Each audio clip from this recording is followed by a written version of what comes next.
சென்னை கிண்டியில் உள்ள கத்திப்பாரா சந்திப்பு அருகே இருக்கக்கூடிய நடைமேடையில் உள்ள பள்ளத்தை முறையாக மூடாததால் பொதுமக்கள் கடும் சிரமத்திற்கு ஆளாகியுள்ளனர். இதுகுறித்து அப்பகுதி மக்களிடம் நமது செய்தியாளர் ஹரீஷ் நடத்திய கலந்துரையாடலை தற்போது காணலாம்.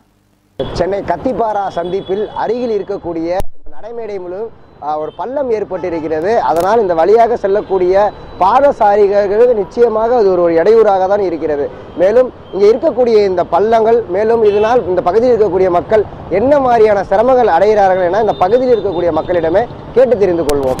அது அவங்க அந்த காவா தண்ணி, இந்த டேங்க் தண்ணியில் பிடிக்கிறாங்கல்ல, சஸ்பென்ஸில் அதில் இதில் அந்த விட்டுடுறானுங்க.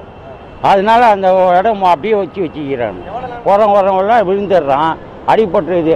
அவன் கவர்மெண்ட் இருக்கிறான், பார்க்குறான், போகிறான், எதுவும் செய்ய மாட்டேன். நானும் 10 வாட்டி சொல்லிட்டேன். லீமெரியின் ஆட்டோ ஸ்டாண்டு தான் இது. நானும் நம்ம ஆளுங்கள்லாம் பார்த்து சொன்னேன், இதை முடிச்சிடுறேன், இதை முடிச்சிடுறேன்னு தான் சொல்கிறேன், தவிர எதுவும் முடிக்க மாட்டேன்றான். இங்கே இருக்கிற இந்த பஞ்சாயத்து தான் இதை கவனிக்கணும். ஆனால் அவங்களும் வராங்க, பாருங்க, அங்கே 2 பேர் பஞ்சாயத்தாலே உட்காந்து சாப்பிட்டு தான் இருக்காங்க.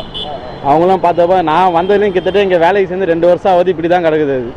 இது வந்து சரிப்பட்டு பண்ண இது தண்ணிலாம் வந்தால் இன்னும் ரொம்ப மோசம். நிஜமாக கவர்மெண்ட்டை தான் நம்ம குறை சொல்லணும், வேறு யாரும் சொல்ல முடியாது. ஆனால் இப்படி தான் இருக்குது. நான் பார்த்த வரைக்கும் இப்படி தான் இருக்குது. இது சரிப்பட்டு வேலைக்கு 2 வருஷம் ஆகுது வேலைக்கு வந்து. ஆனால் இன்னும் இப்படியே தான் இருக்குது. மேலும் இங்கே இருக்கக்கூடிய இந்த பள்ளத்தை குறித்து கேட்ட பொழுது, இந்த பள்ளமானது சுமார் ஒரு 6 மாதம் காலமாக இந்த பகுதியில் இருக்கிறது. அது மட்டும் இல்லாமல் இந்த பள்ளத்தின் அடிப்படையில் தினம் ஒரு மனிதர் இந்த வழியாக செல்லக்கூடிய பாதசாரிகள் அதில் தடிக்கும் அவல நிலைதான் இந்த பகுதியை பொறுத்த வரைக்கும் தினம் நடைபெற்று வருகிறது என இந்த பகுதியில் இருக்கக்கூடிய மக்கள் நம்மிடம் தெரிவித்திருக்கிறார்கள். அது மட்டும் இல்லாமல் அதிகாரிகளும் இந்த பகுதியில் வருகிறார்கள். ஆனால் இங்கே இருக்கக்கூடிய பள்ளத்தை பார்க்கிறார்கள். ஆனால் அதை சரி செய்ய எந்த ஒரு நடவடிக்கை இன்னவரை எடுக்கவில்லை என நம்மிடம் தெரிவித்திருக்காங்க. அது மட்டும் இல்லாமல் நடைமேடையில் இருக்கக்கூடிய அந்த நடைமேடை நடந்து செல்லும் பொழுது அந்த நடைமேடை முழுவதும் கேபிள்கள் போன்றவற்றையும் EB கேபிள்கள் இந்த பகுதியில் இருக்கிறது. இதுவும் நடந்து செல்லக்கூடிய ஒரு பாதசாரிகளுக்கு ஒரு இடையூறாக இருக்கிறது. அதனால் இந்த பகுதியில் இருக்கக்கூடிய மக்கள் வேதனையுடன் நம்முடன் தெரிவித்திருக்கிறார்கள்.